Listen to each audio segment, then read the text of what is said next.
Some stories begin with a scream. Others begin with a silence, so complete it feels like the world itself has forgotten how to breathe. This one begins with a single movement that no one else was supposed to notice. Dawn struggled to rise over the mountains of western Wyoming, where endless fields of untouched snow stretched beneath a sky the color of cold steel. The wind carried sharp crystals across the frozen landscape, whispering through scattered pine trees whose branches bent beneath the weight of another relentless winter storm. Every mile of the isolated county road looked abandoned, swallowed by white as though nature had erased every sign that people had ever existed there. Emily Carter tightened both hands around the steering wheel of her aging News SUV as the tires crunched over packed snow. 32 years old, with fair skin weathered by years of chasing stories in every season, shoulder-length chestnut hair tucked beneath a navy knit cap, and calm blue eyes that rarely overlooked the smallest detail, she had spent nearly a decade reporting on communities that larger networks had forgotten. Most mornings offered little more than frozen highways, broken fences, and interviews about weather damage. Yet something about today's assignment refused to settle her thoughts. A rancher had mentioned seeing what looked like abandoned equipment near the old logging pass before the storm closed in, and curiosity had drawn her farther into the mountains than anyone else cared to travel. The heater hummed against the bitter cold, but frost still clung stubbornly to the corners of the windshield. As Emily rounded a slow bend, something interrupted the endless blanket of white. At first it looked like fallen timber buried beneath drifting snow. Then she noticed the shape. One figure, then another, then a third. Her foot eased onto the brake as the SUV rolled to a careful stop beside the narrow shoulder. For several long seconds, she simply stared through the glass, unsure whether her eyes were playing tricks beneath the blowing snow. Nearly 40 yards away, a man lay motionless against a weathered pine, heavy winter clothing dusted white until he almost disappeared into the landscape. Thick rope circled his wrists, now frozen beneath layers of snow that had accumulated through the long night.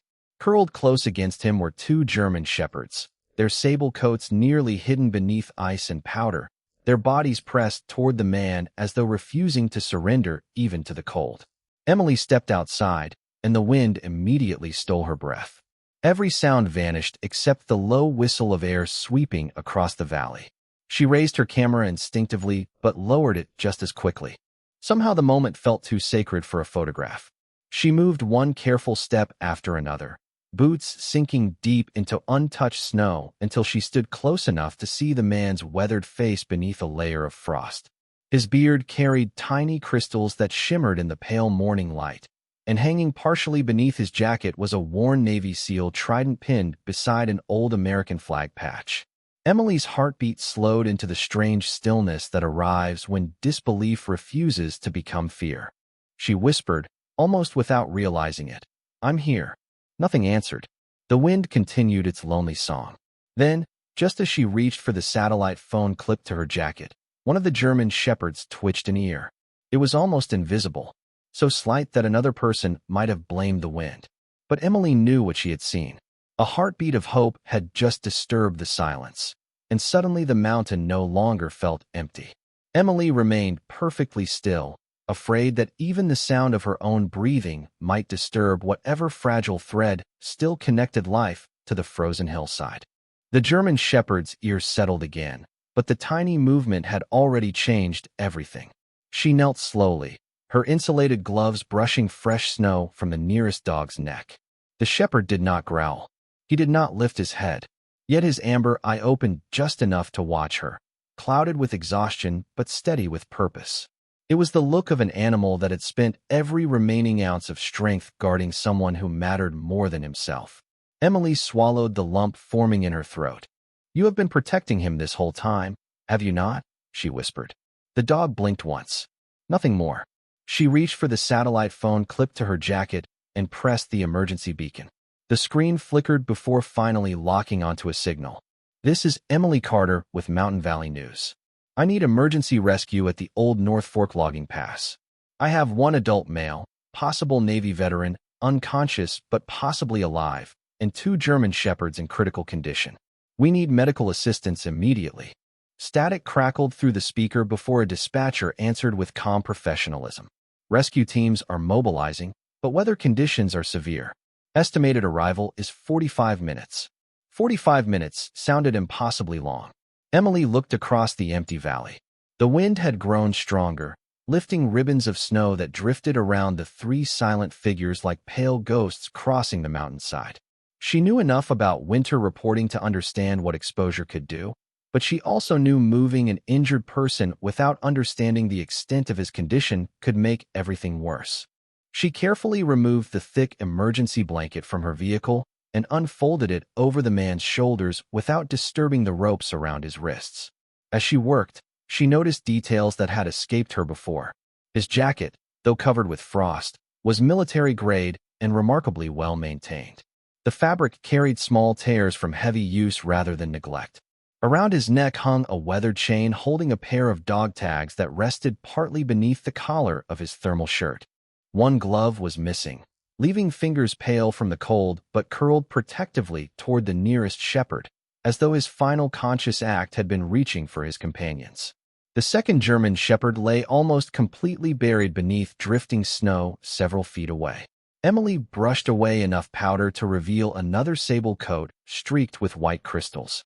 This dog appeared younger, broader through the shoulders, his muzzle resting across the man's boots as though standing watch even in complete exhaustion. Neither animal attempted to move closer to her. They only remained where they had chosen to stay. The silence settled heavily again until a faint sound reached Emily's ears. It was so quiet she first mistook it for the wind slipping between pine branches. Then she heard it again, a slow breath, barely audible. She leaned closer to the man's face, holding her own breath. Another shallow inhale escaped his lips before disappearing into the frozen air. Relief washed through her so suddenly that tears stung the corners of her eyes. "Stay with me," she said softly. "Help is coming." At the sound of her voice, the first German shepherd lifted his head no more than an inch from the snow. His tired eyes found the man's face before turning toward Emily. Then, with extraordinary effort, he shifted one front paw forward and rested it gently against the man's arm, as though reminding both of them that he had never stopped standing his watch. The waiting became its own kind of test. Snow continued drifting across the valley, quietly softening every sharp edge until the world seemed carved from white stone and silence. Emily remained beside the three companions, checking every few moments for another faint breath, another blink, another sign that hope had not slipped away. Then something unexpected caught her attention. The older German shepherd was no longer looking at Ethan.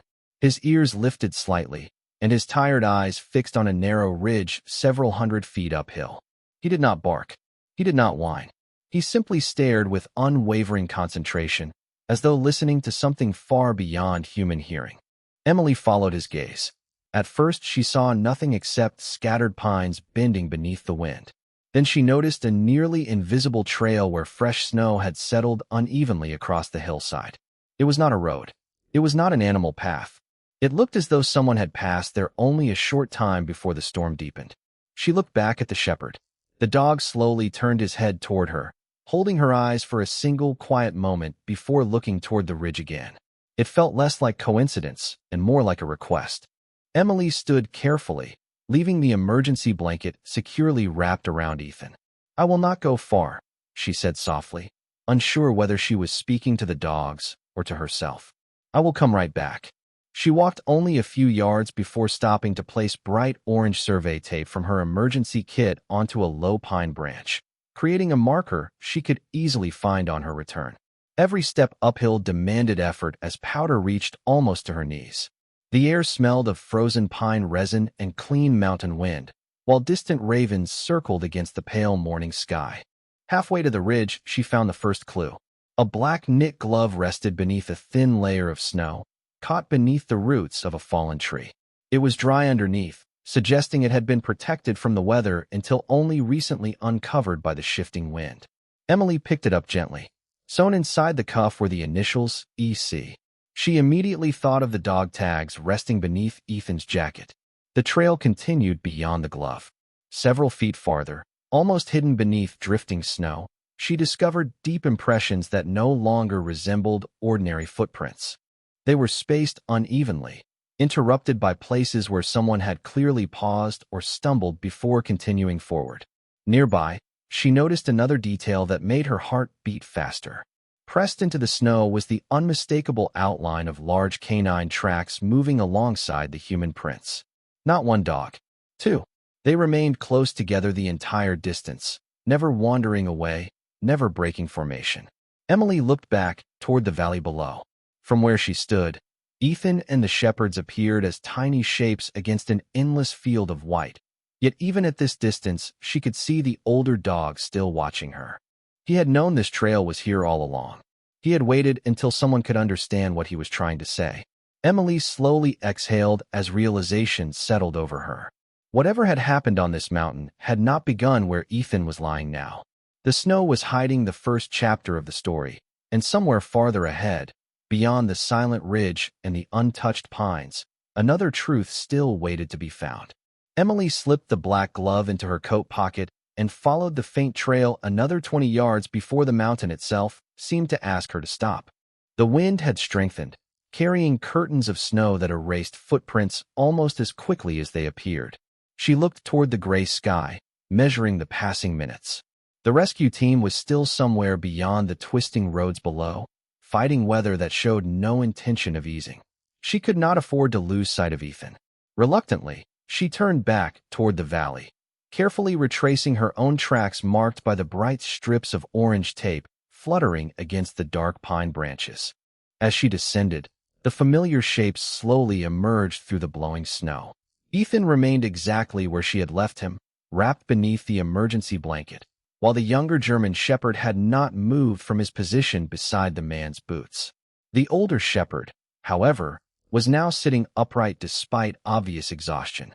His chest rose slowly with each labored breath, yet his eyes remained fixed on Emily until she reached them. She knelt beside him once more and gently rested her gloved hand near his shoulder without forcing contact. The shepherd lowered his head slightly, accepting her presence but never allowing his attention to drift far from Ethan. "You knew," Emily whispered. "You wanted someone to see that trail." The dog blinked once before shifting his gaze beyond her left shoulder.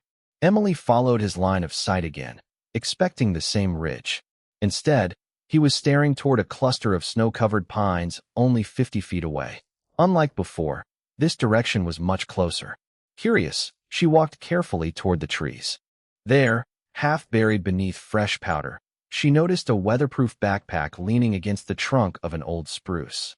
It had blended almost perfectly into the landscape. She brushed away the snow and unzipped the outer compartment. Inside were neatly packed survival supplies, an emergency medical kit, water purification tablets, high-calorie nutrition bars, and a folded topographic map sealed inside a waterproof sleeve. Everything had been arranged with remarkable precision. Nothing appeared abandoned in panic. Resting inside the map case was a laminated photograph. Emily held it up carefully. It showed Ethan standing beneath a bright summer sky, smiling in front of a quiet lakeside cabin with the same two German shepherds sitting proudly beside him. Their coats gleamed in the sunlight, their ears stood high, and all three looked toward the camera with the effortless trust that only years together could create. Written neatly across the bottom in blue ink were 5 simple words. Always together, no matter what. Emily felt her throat tighten. She carefully returned the photograph to its place before unfolding the map. Several hiking routes crossed the surrounding mountains, but one trail had been marked with a blue circle leading toward an abandoned fire lookout nearly 2 miles farther north. There were no notes explaining why, only the circle. Behind her came the soft crunch of paws on snow. She turned to find the older German shepherd standing for the first time. His legs trembled under the effort, and patches of frost still clung to his thick sable coat. He walked only 3 slow steps before stopping beside the backpack. Then he lifted his tired eyes to meet hers once again. There was no fear in them, no panic, only quiet certainty. It was as though he was telling her that the answers she sought had never been hidden by the storm. They had simply been waiting for someone willing to trust the path that loyalty had already prepared. The older shepherd remained beside the backpack for only a moment before quietly returning to Ethan's side, lowering himself into the snow with the same patient determination that had carried him through the endless night. Emily zipped the pack closed and carried it back across the clearing, setting it carefully beside the emergency blanket. Every item inside had been packed with purpose, as though Ethan had expected to face the mountain, but not to lose his way. She unfolded the topographic map once more, studying the blue circle while comparing it to the ridgelines surrounding them. The abandoned fire lookout stood beyond the northern ridge, hidden from the valley by dense evergreens. There was no obvious reason for anyone to travel there during the middle of winter. Yet the marked route seemed deliberate, almost personal. Before she could think further, a weak electronic chirp interrupted the wind. Emily searched the backpack until she found a compact emergency locator beacon. The battery indicator flashed faintly, barely alive after hours in the freezing temperatures. She pressed the power button. The small screen flickered before displaying a final recorded coordinate and a timestamp from 2 days earlier. The location matched the fire lookout almost exactly. Whatever had happened had begun there. Emily relayed the coordinates through her satellite phone to the rescue dispatcher. The reply came quickly. Search personnel are redirecting one unit toward the lookout. Weather conditions are improving slightly. Hold your position if you can. Hold your position. It sounded simple enough. Yet the mountain carried a strange feeling that something unfinished still lingered beyond the blowing snow. Emily tucked the beacon safely inside her coat just as the younger German shepherd lifted his head for the first time. Unlike the older dog, his movements were slower, almost cautious, but his deep brown eyes settled on the backpack before drifting toward Ethan. He gave the faintest push of his nose against the man's boot, not as an attempt to wake him, but as if reminding himself that Ethan was still there. Emily smiled gently through the cold. You have both stayed because that is what family does. Neither dog responded with sound. Their silence somehow spoke louder than words ever could.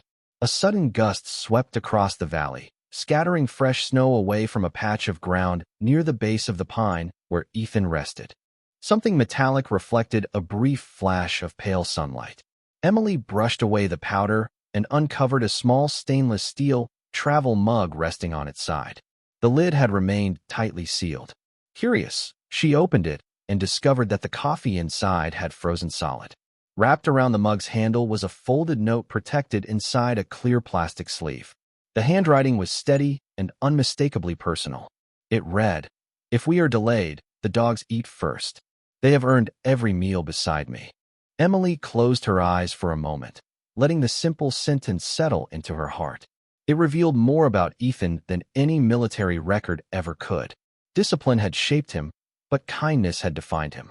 She carefully slipped the note back into its sleeve and placed the mug beside the backpack. In the distance, almost hidden beneath the endless whisper of wind, another sound slowly emerged. It began as a faint vibration carried through the frozen air. Then it grew steadier, deeper, unmistakable. Rotor blades. Somewhere beyond the snow-covered ridges, a rescue helicopter was finally making its way toward the valley, while far above, unnoticed by everyone except the older German shepherd, a lone eagle circled silently against the clearing winter sky. The steady rhythm of the helicopter grew louder with every passing second until its sound rolled across the valley like distant thunder softened by snow. Emily stepped into the open clearing and removed the bright orange emergency tape from her pocket, waving it high above her head as the aircraft appeared beyond the ridge. The pilot circled once, carefully studying the narrow landing area before easing toward a nearby stretch of packed snow. White powder spiraled into the air beneath the spinning blades, briefly turning the entire mountainside into a swirling curtain of light. As soon as the helicopter settled, 2 search and rescue specialists and a flight paramedic hurried toward Ethan, carrying insulated medical packs and a collapsible rescue sled. Their movements were calm, practiced, and deliberate. One of the rescuers slowed as he noticed the 2 German shepherds still lying beside the man. "Easy, boys," he said gently. "We are here to help him." Neither dog barked. Neither attempted to block the team. The older shepherd simply watched each person carefully before shifting his gaze toward Ethan, as though granting silent permission. The paramedic knelt immediately, checking Ethan's breathing, pulse, and body temperature with quiet efficiency. After several long moments, she looked up at Emily with a small but unmistakable smile. "He is cold, but he is still fighting. That is a very good sign." Relief washed over Emily so suddenly that she had to steady herself against the pine tree. She had spent hours speaking hope into the frozen silence, and now someone else had finally spoken it back to her. While the medical team worked carefully, another rescuer approached the German shepherds carrying insulated blankets and collapsible water bowls. The younger dog accepted a few careful sips before lowering his head again. The older shepherd hesitated until he saw Ethan being covered with additional warming blankets. Only then did he drink, never taking his eyes off the man for more than a heartbeat. "They have been watching him this entire time," Emily quietly explained. "They barely moved until help arrived." The rescuer nodded with quiet admiration. Dogs like these understand responsibility better than most people ever will. As Ethan was gently secured onto the rescue sled, something unexpected happened. His gloved fingers moved ever so slightly beneath the blanket. The motion was almost too small to notice, but both German shepherds noticed instantly. Their ears lifted together. The younger dog stood on trembling legs and stepped close enough for his nose to brush the edge of the blanket covering Ethan's hand. The older shepherd remained beside the sled, his amber eyes suddenly brighter than they had been all morning. Then, for the first time since Emily had found them, Ethan's lips parted. His voice was little more than a whisper carried away by the wind. "Atlas. Scout." The names drifted through the cold air like a prayer finally answered. Both German shepherds responded at once, not with loud barking, but with gentle wagging tails that swept softly across the snow.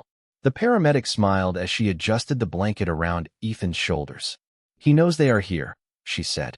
Emily felt tears sting her eyes once more. Hours earlier she had believed she was documenting the end of a tragic story. Instead, she was witnessing something far rarer. Loyalty had endured long enough for hope to find its way back through the storm, and as the helicopter prepared for departure, the mountain no longer felt like a place of silence. It felt like a place where promises had quietly survived the longest night. The helicopter lifted gently above the valley, carrying Ethan toward the regional trauma center while another rescue crew remained behind to continue searching the ridge marked on the weathered map. Emily stayed with them, her notebook forgotten inside her coat pocket. For the first time in years, the story she was following no longer felt like a headline. It felt like a promise that deserved to be understood before it was ever published. The snow had begun to ease, revealing more of the landscape that had been hidden beneath the storm. Pines stood like quiet sentries along the mountainside, and shafts of pale winter sunlight filtered through the clouds, casting silver across the untouched drifts. Guided by the coordinates from the emergency beacon, the search team climbed toward the abandoned fire lookout. Atlas and Scout, now wrapped in insulated blankets and given time to rest, remained with the veterinary specialist near the helicopter, watching silently as the rescuers disappeared into the trees. Nearly an hour later, a call came over the rescue radio. "We found the lookout." Emily followed the team across the final stretch of snow until the weathered wooden tower appeared between the evergreens. Time had left its mark on the old structure. The stairs creaked softly beneath fresh snow, and broken windows overlooked miles of frozen wilderness. Inside, however, everything told a different story. A small wood stove sat neatly prepared with stacked firewood beside it. An emergency cot had been unfolded. Blankets were arranged with military precision. A handwritten checklist rested on the table beside a first aid kit, every item carefully marked except the final line, which simply read, "Return home." One of the rescuers noticed another waterproof journal tucked beneath the map. He handed it carefully to Emily after confirming it contained no sensitive operational information. The first pages described ordinary training hikes with Atlas and Scout. There were notes about changing weather, trail conditions, wildlife sightings, and quiet reflections that sounded more like prayers than journal entries. One sentence stopped Emily completely. "A mission ends when everyone comes home, even if home takes longer than expected." She turned another page. The final dated entry had been written only 3 days earlier. Ethan explained that he had chosen the isolated lookout as a winter endurance exercise with his dogs, practicing survival skills and emergency communication far from crowded trails. The storm had arrived much earlier than forecast, forcing them to shelter overnight before attempting the descent the following morning. The journal never described fear. It described responsibility. It described checking the dogs before checking himself. It described thanking God for another sunrise, even when hidden behind heavy clouds. Emily closed the journal slowly. There had been no mystery waiting inside the lookout. No secret enemy. No hidden fortune. Only the quiet record of a man who had spent his life preparing to protect others and who had extended that same devotion to the two companions who never left his side. As the rescue team packed the remaining supplies for transport, one deputy pointed toward the valley below. Fresh tracks had become visible where the wind had finally settled. They traced a steady path from the lookout all the way down the mountain, weaving carefully around steep slopes and fallen timber. Human footprints remained in the center. On either side, perfectly matched, ran the paw prints of Atlas and Scout. Mile after mile, neither dog had wandered away. They had walked beside Ethan until the mountain demanded more strength than any one of them possessed. Even then, they had stayed. Emily looked across the snow-covered wilderness, now glowing beneath the soft afternoon sun, and understood why Atlas had watched the ridge so patiently. He had never been asking anyone to solve a mystery. He had simply been asking someone to finish the story that loyalty had already written across the mountain. 3 days later, sunlight streamed gently through the wide hospital windows, washing the room in a quiet warmth that felt almost impossible after the frozen silence of the mountain. Outside, the last traces of the winter storm melted from the rooftops, sending tiny drops of water sparkling into the afternoon light. Inside, the steady rhythm of medical monitors had replaced the whisper of the wind, and the scent of pine had given way to clean linens and fresh coffee drifting down the hallway. Ethan rested against a raised hospital bed, his strength returning little by little with every passing hour.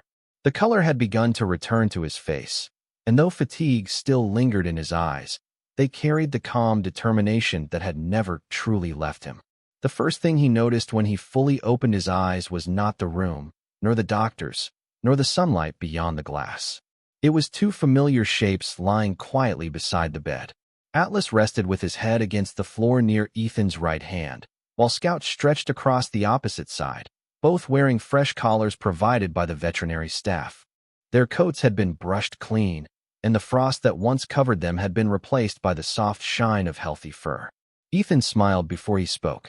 It was a small smile, but it carried the weight of immeasurable gratitude. His fingers reached slowly toward Atlas, who lifted his head and gently pressed his muzzle into Ethan's palm. Scout's tail tapped softly against the polished floor, never breaking the peaceful silence filling the room. "You waited," Ethan whispered. "I knew you would." Standing quietly near the doorway, Emily lowered her notebook without writing a single word. She had come expecting to gather one final interview, yet something told her this moment belonged only to the three companions who had already said everything without needing a headline. A nurse entered carrying warm water for the dogs and paused with a smile that reached her eyes. "They refused to leave," she said softly. "Every time we tried taking them outside, they walked right back to your door." Ethan looked at Atlas and Scout again before quietly answering. "That is because they were never guarding the room. They were guarding hope." Later that afternoon, one of the search deputies arrived carrying the weathered backpack, the frozen travel mug, and the waterproof journal recovered from the fire lookout. He placed them carefully on the bedside table. Nothing inside had been disturbed. Ethan rested his hand on the worn cover of the journal for several silent moments before opening it to the final unfinished page. He picked up a pen and slowly completed the last line beneath the words that had waited since before the storm. "Return home." Then he added one more sentence below it. "We all did." Emily felt her eyes fill with quiet tears. She finally understood why the older shepherd had watched the distant ridge instead of pleading for help. Atlas had trusted that someone would eventually follow the truth. Not because people always do, but because loyalty believes in others even before they believe in themselves. As the afternoon sun settled lower beyond the hospital windows, golden light surrounded Ethan, Atlas, and Scout in gentle silence. No cameras flashed. No speeches were given. No applause echoed through the hallway. There was only a man, two faithful German shepherds, and the peaceful certainty that some promises survive every storm because they are carried not by strength alone, but by love that never chooses to walk away. Spring arrived quietly in the weeks that followed. melting the last patches of snow from the Wyoming mountains until the same valley that had once seemed frozen beyond hope awakened beneath fields of green grass and wildflowers. The old logging pass reopened to travelers, and only a few weathered tracks remained to remind anyone that an extraordinary story had unfolded there. Emily returned one final time, not with a television crew or a photographer, but with a single notebook tucked beneath her arm. The mountain greeted her with birdsong instead of silence, the scent of pine carried gently through the warming air, and sunlight dancing across the same trees that had stood watch through the storm. She walked slowly to the weathered pine where she had first found Ethan, Atlas, and Scout. There was nothing left except the quiet beauty of an ordinary place. Yet somehow it no longer felt ordinary. She sat on a fallen log and opened her notebook to the blank first page reserved for the story everyone expected her to write. Instead of beginning with drama or mystery, she wrote a single sentence. The bravest thing I witnessed was not survival. It was loyalty that refused to leave. She closed the notebook almost immediately. Some stories were meant to be reported. Others were meant to be remembered. Across town, Ethan had recovered enough to return home. His small lakeside cabin looked exactly as it had in the photograph Emily found inside the backpack. Atlas and Scout wandered freely across the familiar yard, pausing now and then to look toward the distant mountains before returning to Ethan's side. Nothing about their routine seemed remarkable to passing neighbors. They fetched sticks, rested beneath the porch, and greeted the evening breeze with peaceful contentment. Yet anyone who truly watched could see something different. The three of them never drifted very far apart. They had crossed one difficult winter together, and the quiet habits of gratitude had become part of every ordinary day. One afternoon, Emily stopped by to return the black glove she had found on the ridge. Ethan accepted it with a warm smile before slipping it into the pocket of his old field jacket. "I thought I had lost this forever," he said. Emily smiled. "I think the mountain was waiting until the right time to give it back." They shared a quiet laugh while Atlas rested his head against Ethan's knee and Scout stretched comfortably across the porch boards, soaking in the afternoon sun. No one mentioned the storm again. There was no need. Some memories no longer carry fear after they have been covered by grace. As Emily drove away, she glanced one last time through the rearview mirror. Ethan stood in the yard with one hand resting gently on Atlas, while Scout trotted a few steps ahead along the narrow path leading toward the lake. The scene grew smaller with every mile until it disappeared behind the tall pines. Yet the lesson remained as clear as the mountain sky. Courage may carry someone through danger, but love is what waits beside them until morning comes. And sometimes the greatest miracle is not that a life is saved. It is that faithfulness remains long enough for hope to find its way home.